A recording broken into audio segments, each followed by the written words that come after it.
This is a WMUR Commitment 2024 special in partnership with the New Hampshire Institute of Politics, Conversation with the Candidate. And now, Mayor of Miami, Francis Suarez. Hello and welcome to our Conversation with the Candidate series. I'm Adam Sexton and our guest is Republican Mayor of Miami, Francis Suarez. We'll be getting to know Mayor Suarez and where he stands on key issues.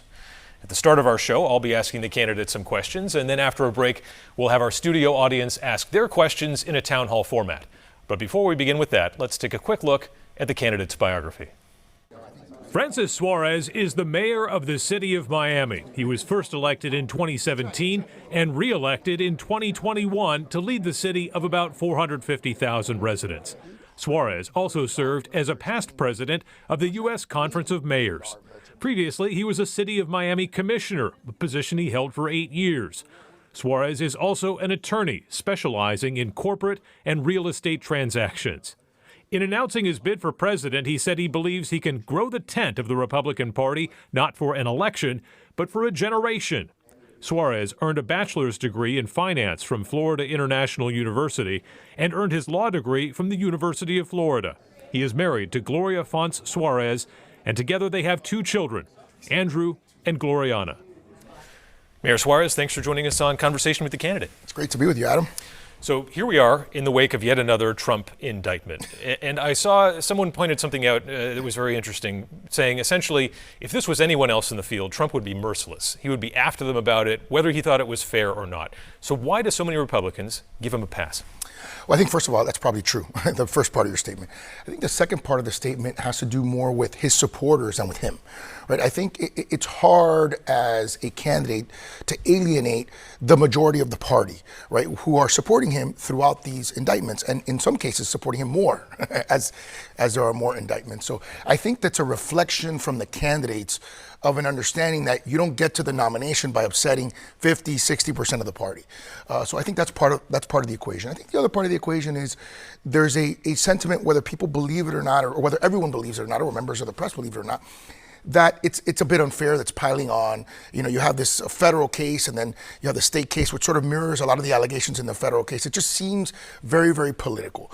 And then I think the third part, as a candidate, I can tell you it's frustrating, is the constant discussion about it, A, and B, the fact that we're, focusing on what happened years ago as opposed to what's going to happen years from now, right? I think, I hope that this presidential campaign is about the future of our children, the future of our economy, the future of our cities.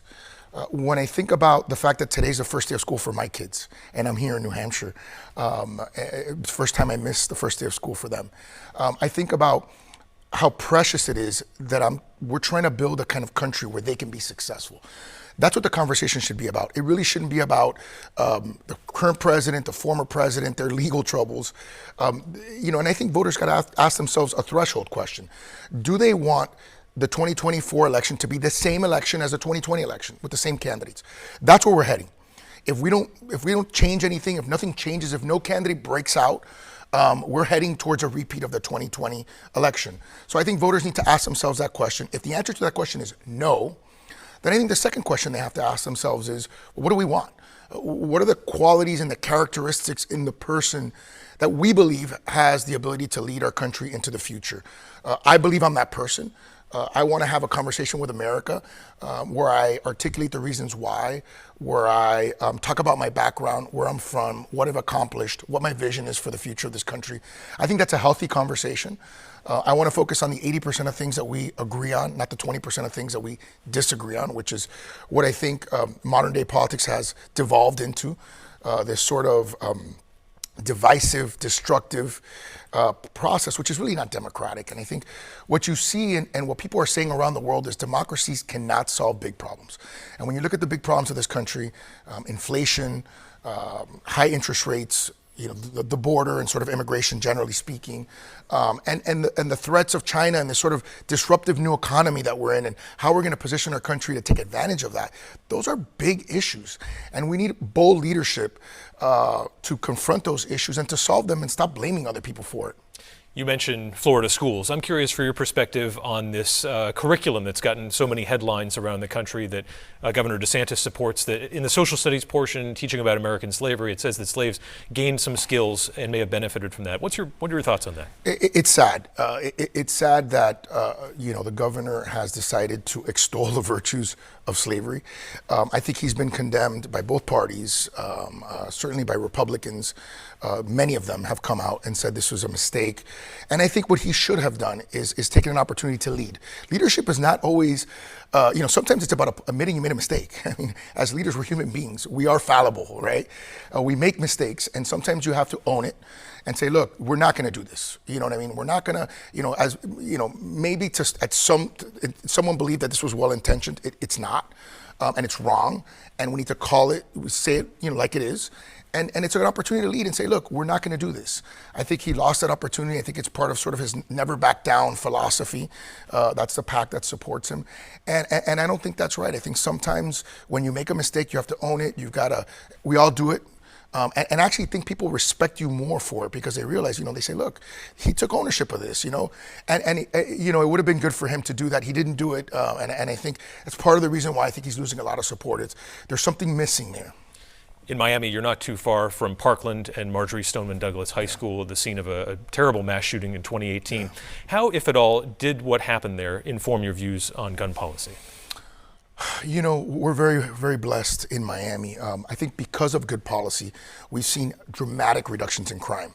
So just to give it some context, last year, we had the lowest per capita homicide rate since 1964. I want to knock on wood here because we also haven't had a mass shooting. And I don't even want to say it because as a mayor, no one can understand this other than mayors, right? You're dreading that call. And any given day, today's the first day of school, so you dread that call. So that's number one. This year, we are 37% below last year's record low from 1964. What does that mean contextually? Well, if you guys remember Miami in the 1980s, it was not always like that. Those were the Miami Vice days, right? I like to say today we're like the Miami Nice days. So, we had 300 plus homicides in a year in the 1980s. That was our record high. This year, at the end of August, we're at 17. So I think that not defunding police, increasing funding for police, supporting our law enforcement, not getting into this no cash bail thing that we're seeing create lawlessness throughout urban cities in America. And then of course you have to have a strong economy. We have the lowest unemployment in America, the highest wage growth. We grew 14%, which is 4 times greater than the state of Florida, 6 times greater than the United States.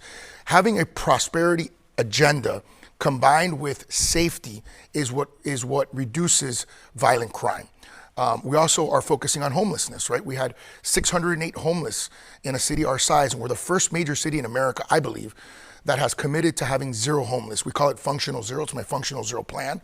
We want to be at zero. We believe that to be a compassionate city, you need to take care of the least, the last, and the lost in your community. And that's what we're doing. We believe that building a healthy ecosystem is a stepping stone to building a healthy country. And that's what I want to do as president. All right. Mayor Suarez, thanks for your time here. Thanks, Let's get to that town hall. Appreciate it. Coming up after the break, we'll bring our studio audience into this conversation. Stay with us.